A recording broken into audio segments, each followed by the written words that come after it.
हाँ भाई, आज हम लोग कक्षा 7 का जो चैप्टर इस बार चल रहा है कि घातांक पावर है, इसका अभ्यास आपका 2 का बी है। 2 का बी का क्वेश्चन पहला है कि सरल कीजिए, सिंप्लीफिकेशन करना है। जिसमें क्वेश्चन क्या है, पहला 3 की घात 7 गुणे 3 की घात 8, दूसरा है 6 की घात 4 गुणे 6 की घात 2 भागे 6 की घात 5। ऐसे करके 6 क्वेश्चन बना के दिया है, सॉरी 5 क्वेश्चन, ठीक है ना। अब चलते हैं एक एक को सॉल्व करते हैं। पहला 3 की घात आपका 7 है गुणे 3 घात 8 है। तो इसको सॉल्यूशन करने के लिए, सॉल्व करने के लिए क्या होता है कि जब बेस इक्वल हो जाए, जब बेस इक्वल हो जाते हैं तो घात आपस में क्या होते हैं, पावर जो होते हैं आपस में जुड़ जाते हैं। तो इनका क्या बेस इक्वल है तो घात को जोड़ दो।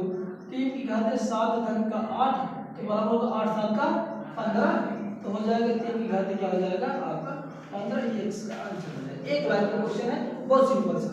उसी तरह से इसमें जो ऐड होता है, जो मल्टीप्लिकेशन फॉर्म होते हैं वो तो जुड़ते हैं घात। देखो सेम संख्या है तो घात जुड़ जाएगा, तो क्या जाएगा 6 की घात 4 धन का 2। और जो भाग के साथ है तो तीनों का बेस इक्वल है, मल्टीप्लिकेशन वाला जुड़ जाएगा, मल्टीप्लिकेशन वाला जुड़े करके भाग वाला क्या होता है घट जाता है। भाग कितना है 5 है, तो यहाँ पर क्या होगा माइनस का 5 होगा, क्योंकि ये दोनों गुणा में थे इसलिए दोनों जुड़ जाएगा, ये भाग में था इसलिए क्या हो जाएगा घट जाएगा। तो आ जाएगा यहाँ से 4 2 का 6 हो जाएगा, 6 में से 5 घटा दो क्या हो जाएगा 6 की घात 1 या 6 लिख सकते हो, इसका आंसर आ जाएगा 6।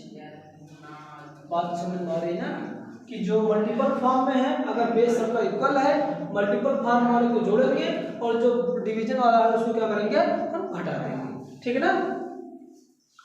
इसी तरह से आपको तीसरा इसका सवाल है, तीसरा क्वेश्चन है कि देखो इसका भी base equal same to same दूसरे जैसा ही है, सेम दूसरे जैसा ही है।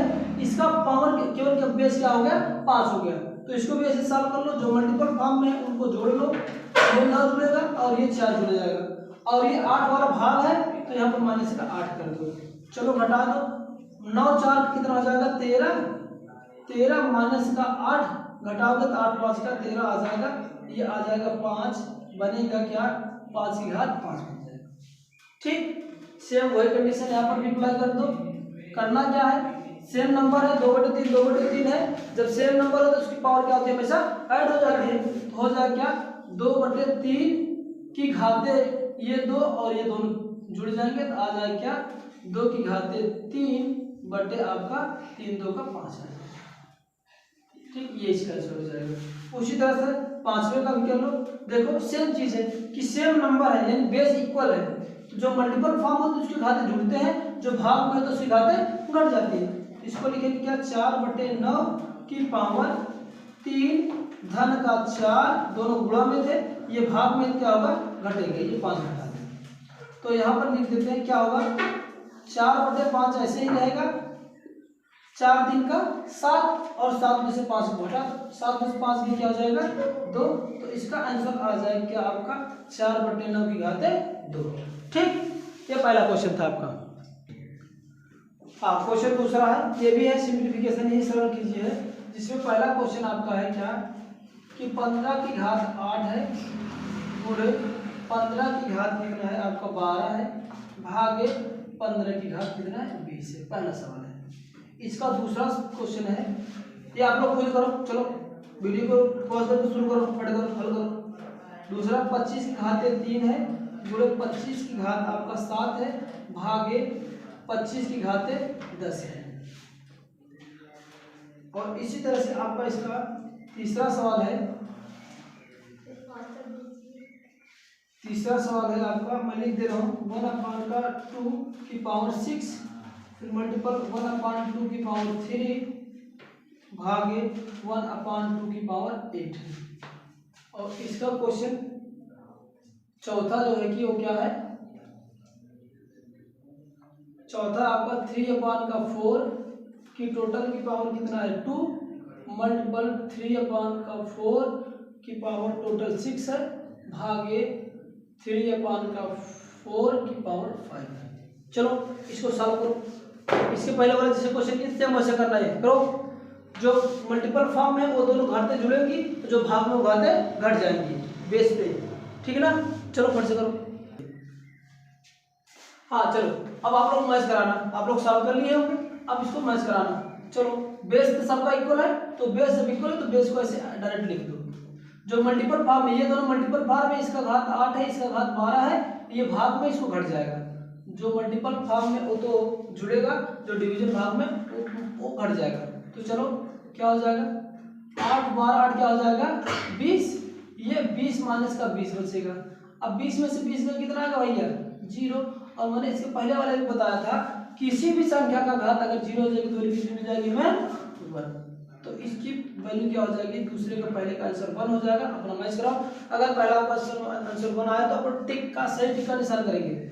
सेम ऐसे ही इसी कंसेप्ट में पूरा है ये, इसमें केवल क्या अंक बदल दे रखा है, 25 बेस बनाया है, तो 25 को बेस कर लो। 25 ये दोनों संख्या मल्टीपल फॉर्म में तो दोनों का घात जुड़ेंगे, 3 प्लस का 7 होगा, फिर माइनस से भाग में तो 10 हो जाएगा। तो 25 की घात 7 3 का 10 होगा, माइनस का 10, 10 में से 10 क्या आ जाएगा भैया 0 हो जाएगा। और मैंने बताया क्या, किसी भी संख्या का घात अगर 0 होगी तो वैल्यू क्या मिलेगी हमें 1 मिलेगी, तो आंसर हो जाएगा इसका 1। इसी तरह से आपका दूसरा केवल बेस चेंज कर दिया, 1/2 बना दिया, दो मल्टीपल फॉर्म में एक डिविजन फॉर्म में। तो जो मल्टीपल फॉर्म में है उनको जोड़ लेते हैं, 6 प्लस का 3 जुड़ेगा, और जो डिवीजन भाग में पार्ट में उसको घटा लेते हैं। तो आ क्या जाएगा आपका, यहाँ से 1/2 की पावर 6 3 का 9 हो जाएगा, माइनस का 8। तो बचे क्या हमारा 1/2 हो जाएगा, और घटा दो भैया 9 में से 8 गए 1, तो आंसर आ जाएगा 1/2 लिखो या 1/2 की घात 1 लिखो। ठीक है ना। क्वेश्चन इसका आपका चौथा है, चौथा भी जरूर चेक कर लेते हैं। यहाँ पर भी सेम कंसेप्ट है भैया, 3/4 दो मल्टीपल फॉर्म में एक डिवीजन फॉर्म में है। तो 3/4 तो ऐसे ही रहने वाला, बेस तो चेंज नहीं होता, जब इक्वल होते हैं तो ये 2 होगा और ये प्लस के साथ 6 होगा, ये डिवीजन इसलिए माइनस हो जाएगा ये। तो आप क्या आ जाएगा 3/4, दोनों को जोड़ लो, 6 2 का 8, माइनस का क्या हो गया 5, घटा दो 3/4 हो जाएगा। इसके बाद 8 में से 3 गए क्या हो जाएगा, सॉरी 8 में 5 गए क्या हो जाएगा 3। तो आंसर आपका बन जाएगा क्या 3/8 की पावर, सॉरी 3/4 की पावर 3 आ जाएगा। ये दूसरे का आंसर आप चेक करा के चेक कर लो, इसके बाद जो गलत है उसको अरेंज कर लो, बना लो।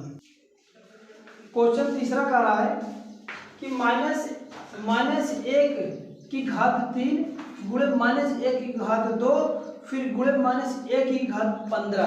समझ लो क्या है क्वेश्चन, -1 की घात 3 गुणे -1 की घात 2 गुणे -1 की घात 15 कर इसका मान ज्ञात कीजिए। मेरी बात समझ लो थोड़ा सा, अगर ऐसे कुछ भी संख्या हो, क्या हो कुछ भी संख्या में मान लेता हूं कि माइनस का n है, n माने कोई भी संख्या नहीं, केवल और केवल कोई भी संख्या मान जाने दो, कुछ भी संख्या हो, अगर n की वैल्यू कुछ भी संख्या हो जाए, अगर इसका पावर m है, m जो है क्या है, ये सम संख्या है। मेरी बात को ध्यान समझना, सम संख्या है।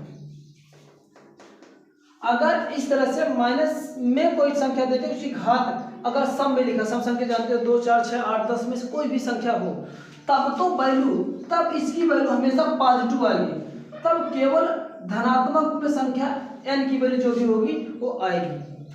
अगर इसी के स्थान पे, यानी जो भी संख्या का गुणा करने पर, संख्या का जितने बार दे उसको गुणा कर लो, अगर इसी की तरफ 1 कर दे और m है और यह एक सम संख्या है, कैसी है सम संख्या, तब तो हमेशा सम की कंडीशन यहाँ पर माइनस की कंडीशन, उत्तर हमेशा क्या आएगा प्लस का 1 आएगा, प्लस का 1 आएगा। अगर यही -1 अगर घात विषम हो गया, क्या हो गया विषम हो गया, विषम मतलब समझ लो ना 1 3 5 7 9 में से कुछ भी संख्या हो तो विषम ऑर्डर में, तब तो वैल्यू हमेशा नेगेटिव आएगी। फिर से बात समझ लो, अगर घात -1 का घात अगर सम रहेगा तो वैल्यू 1 आएगी, अगर -1 की घात विषम है तो वैल्यू हमेशा क्या आएगी नेगेटिव आएगी, है ना बात समझ। अब चलो वही कंसेप्ट यहाँ पर लगेगा, देखो -1 की घात 3 सम है कि विषम है, 3 है ना विषम है, विषम कंडीशन क्या वैल्यू आएगी हमेशा ऋणात्मक आएगी।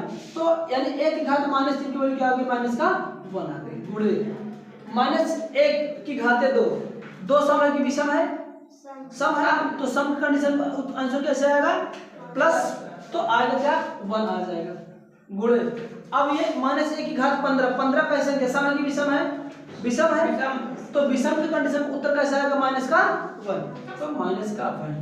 अब क्या होगा, गुणा करना है, 1 माइनस 1 गुणे माइनस 1 माइनस 1 गुणे 1 गुणे माइनस का 1, 3 बार गुणा करना है। ध्यान देना कि अगर किसी भी संख्या में अगर मल्टीपल फॉर्म में किसी भी संख्या में, यानी ऐसे ढेर सारे संख्याएं हैं मल्टीपल फॉर्म में लिखी गई हैं, अगर उनमें ऋणात्मकों की संख्या गिनने पर ऋणात्मकों की संख्या को अगर काउंट करते हैं, अगर सम में आती है तो वैल्यू पॉजिटिव आएगी, अगर गिनने पर उनकी संख्या सम आएगी तो वैल्यू पॉजिटिव आएगी, अगर गिनने पर उनकी संख्या यानी करें मतलब विषम आती है तो वैल्यू नेगेटिव आएगी। चलो काउंट करते हैं, केवल माइनस की संख्या गिनते हैं, 1 और 1 ये 1 1 2, तो 2 सम है कि विषम है, सम है, तो इसलिए हमेशा उत्तर कैसे आएगी, पॉजिटिव आएगी। और 1 में मैंने बताया किसी भी कई बार संख्या का गुणा कर डालो 1 का, उत्तर क्या आने वाला है, 1 ही आने वाला है। तो इन सबका आंसर तो पहली तो बात 1 में चाहे 1 में 1 कई बार गुणा करो, 2 बार 3 बार 5 बार 7 बार 10 बार 1000 बार लाखों बार गुणा करो तो उत्तर कितना आने वाला है, केवल और केवल 1। जब ऐसे 1 1 रहेंगे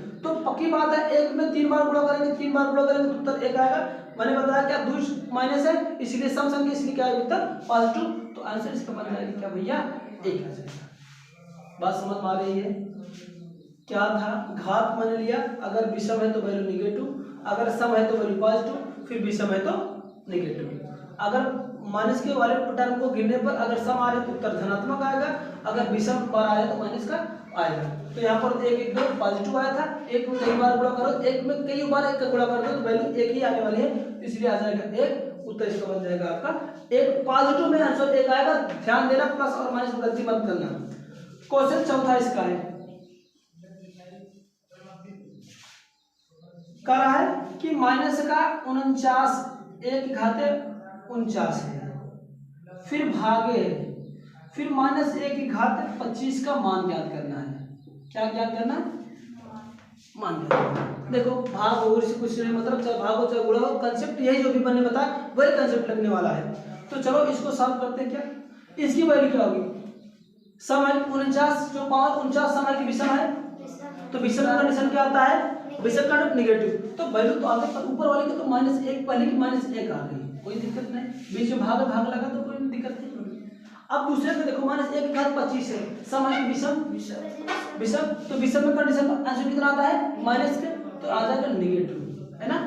अब बटा है तो देखो काउंट करो कितने बार है, 1 और 2, तो 2 सम है कि विषम है, सम है, तो सम में आंसर कैसे आता है, धनात्मक आता है। तो इसकी वैल्यू यानी इसको ऐसे भी लिख सकता हूँ -1 बटा -1।